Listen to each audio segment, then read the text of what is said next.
இன்னைக்கு காலையில் நான் ஊடக பிரிவு தலைவராக பதவி எடுத்திருக்கிறேன். செல்வப்பிரந்தகை சார், எங்கள் மாநில தலைவர் செல்வப்பிரந்தகை சாரின் முன்னணியிலையும் ரூபி மனோகரன் சார் முன்னணியிலையும் பதவி எடுத்துகிட்ருக்கிறேன்.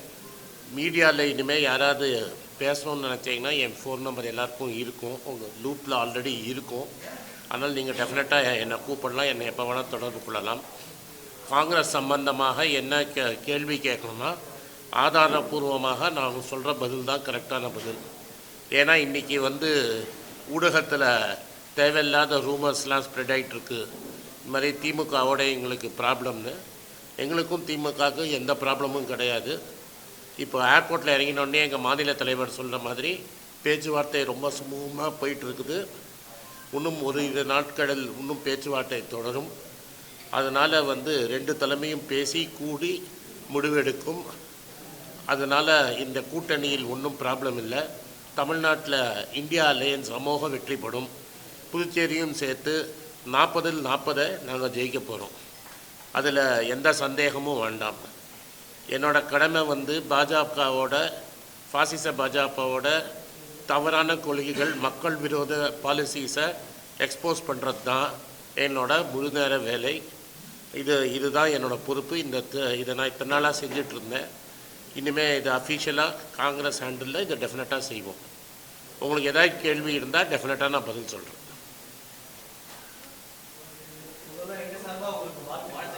நன்றி சார்.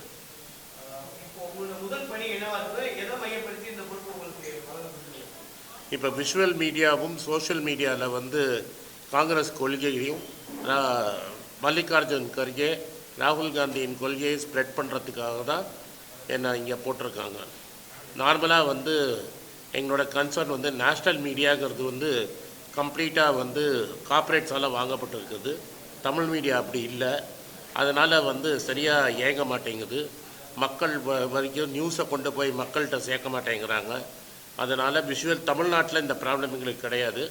சோஷியல் மீடியா மூலமாகவும் டிவி மூலமாக மக்களுக்கு என்ன நடந்துகிட்ருக்குது, சுப்ரீம் கோர்ட் எது மாதிரி தீர்ப்பெல்லாம் சொல்லுது. ஆனாலும் ஒன்றுமே நடக்காத மாதிரி இந்த ஆட்சி நடந்துகிட்ருக்குது. பல ஆயிரம் கோடி ஊழலை சுப்ரீம் கோர்ட் முகமூடியை கீழ்ச்சிருக்குது. நேற்று ஆளும் கட்சிக்கு ரொம்ப நெருங்கிய ஒரு சாமியார் பண்ண ஊழலை பற்றி சுப்ரீம் கோர்ட் ஒரு பெரிய தீர்ப்பு விட்டுருக்கு. அதை பற்றி அண்ணாமலை வாயே திறக்காமல் இருக்கிறார். அது மாதிரி மக்களோட உயிரோட விளையாடி இருக்கிறாங்க. பத்தாஞ்சலி யோகாங்கிறது நோய்க்கு தீர்வே இல்லாத நோய்க்கெல்லாம் மருந்து கொடுக்கறதா இத்தனை நாள் பிரச்சாரம் பண்ணியிருக்கிறாங்க. சுப்ரீம் கோர்ட் இதை பண்ணக்கூடாதுன்னு சொன்னப்புறம் கூட அவங்க அட்வர்டைஸ்மெண்ட் கொடுத்துருக்குறாங்க. இதனால் தமிழ்நாட்டிலையும் பல இடத்துல இந்த பத்தாஞ்சலி கடை நடந்துகிட்ருக்குது. ஆயுஷ் மினிஸ்ட்ரி கண்ணை மூடிக்கிட்டு இருந்தது, கண்ணை கட்டிட்டு திருதாஷ்டிரம் மாதிரி பார்த்துட்டு இருந்ததுன்னு சுப்ரீம் கோர்ட் சொல்லியிருக்குது. இது மாதிரி தகவலை உங்கள்கிட்ட சொல்கிறது தான் என்னோடய கடமையாக இருக்கிறேன். உங்கள் மூலமாக மக்கள்கிட்ட சொல்கிறது என்னென்னா, இது மாதிரி பல ஃப்ராடுகளை இந்த அரசாங்கம் நடந்துகிட்ருக்குது. ஃப்ராடுகள் நடக்கிறதையும் கண்டுக்காமல் இருக்குது. இப்போ சுப்ரீம் கோர்ட்டு இந்த கேஸை ரொம்ப நாளாக கேட்டுட்ருக்கு. இனிமேல் அட்வர்டைஸ்மெண்ட்டை நிறுத்தி வைங்கன்னு சொன்னப்புறம் கூட அட்வர்டைஸ்மெண்ட் நடந்துகிட்ருக்குது. அவங்க மேலே ஆக்ஷனே எடுக்கலை. அதே மாதிரி அவங்களுக்கு ருச்சி சோயாங்கிற ஒரு கம்பெனியை தானம் வார்த்ததும் எல்லாருக்கும் தெரியும். இது நேஷ்னல் மீடியாவில் பெருசாக கவர் பண்ணப்படலை. இது மாதிரி செய்திகளை தமிழ்நாட்டுக்கு எடுத்து சொல்ல தான் என்ன வச்சுருக்கிறேன்.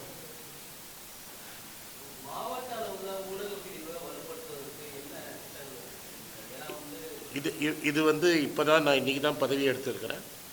தலைவரோடு அடுத்த வாரம் கலந்து ஒரு மாவட்டத்துலேயும் இதே மாதிரி ஊடக பிரிவு ரொம்ப ஸ்ட்ராங்காக ஃபங்க்ஷன் பண்ணும். இந்த டெஃபினட்டாக ஒரு 20 நாள் டைம் கொடுத்தீங்கன்னா ஒரு மேஜர் டிஸ்ட்ரிக்ட் டவுன்லேயும் எங்கள் ஊடக பிரிவுங்கிறது ரொம்ப ஸ்ட்ராங்காக இருக்கும்.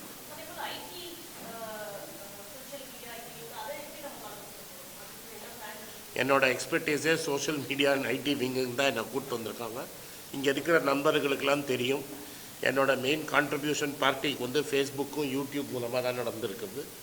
என்னோடய மேஜர் ஃபாலோயிங் சுமார் 20 லட்சம் பேர் என்னை யூடியூப்லேயும் ஃபேஸ்புக்லேயும் தமிழ்நாட்டில் ஃபாலோ பண்ணுறாங்க. அதே மாதிரி ஒரு வருஷத்துக்குள்ளே கட்சியிலையும் அதே மாதிரி ஃபாலோயிங் கொண்டு வரணுங்கிறதுக்காக தான் என்னை போட்டிருக்கிறாங்க. நிச்சயமாக உங்களோட கோஆப்ரேஷனில் தமிழ்நாடு காங்கிரஸ் கமிட்டியோட யூடியூப் சேனல், ட்விட்டர், ஃபேஸ்புக் எல்லாம் நம்பர் 1 வரும்னு நான் நம்புகிறேன்.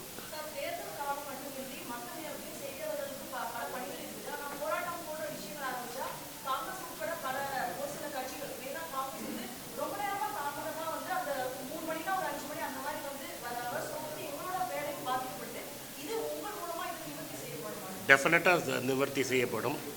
இது வரைக்கும் இருந்ததம்மா இதெல்லாம் இது மாதிரி கம்ப்ளைண்ட்ஸ் வந்ததுனால தான் இந்த மாற்றமே வந்திருக்குது. இப்போ இருக்கிற புது தலைவர் வந்து ரொம்ப சுறுசுறுப்பாக செய்வார். இன்றைக்கே அரை மணி நேரம் தாமதமாக தான் அவர் போனார். அதுக்கு காரணம் வந்து ஒன்று, டெல்லியில் கன்சல்டேஷன்ஸுக்கு அவரை கூப்பிட்டுருந்தாங்க. இன்றைக்கி கார்த்தால் தான் அவர் வந்தார். ஏர்போர்ட்டில் உங்கள் நண்பர்கள்லாம் அவர்கிட்ட பேசினாங்க.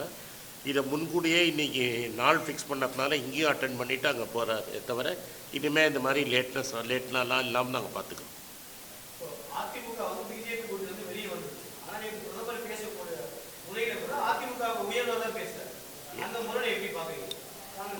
சாம பேத தண்டம் தான். இன்றைக்கி வந்து அதிமுக எந்த நிலைமைக்கு இறங்கிடுச்சுன்னா, ஒரிஜினல் எம்ஜிஆர் ஃபோட்டோவை போடாமல் அரவிந்த் சாமியை ஃபோட்டோவை போட்டு போஸ்டர் அடிக்கிற நிலைமையில் இருக்குது இன்றைக்கி AIADMK. யார் அவங்க ஃபவுண்டர்னே தெரியாத ஒரு கட்சி தமிழ்நாட்டில் இருக்குது. எம்ஜிஆரே மறந்த கட்சி. நாங்கள்லாம் எம்ஜிஆரை மறக்கலை, மக்கள்லாம் எம்ஜிஆரை மறக்கலை. AIADMK எம்ஜிஆரை மறந்த நிலைமைக்கு இன்றைக்கி இருக்குது. அவரோட சென்டனரி பர்த்டேக்கு நீங்கள் பார்த்துருப்பீங்க, பல இடத்துல நடிகர் அரவிந்த் சுவாமியோட படத்தை வந்து போஸ்டரில் போட்டாங்க. இதுதான் அதிமுகவோட நிலைமை.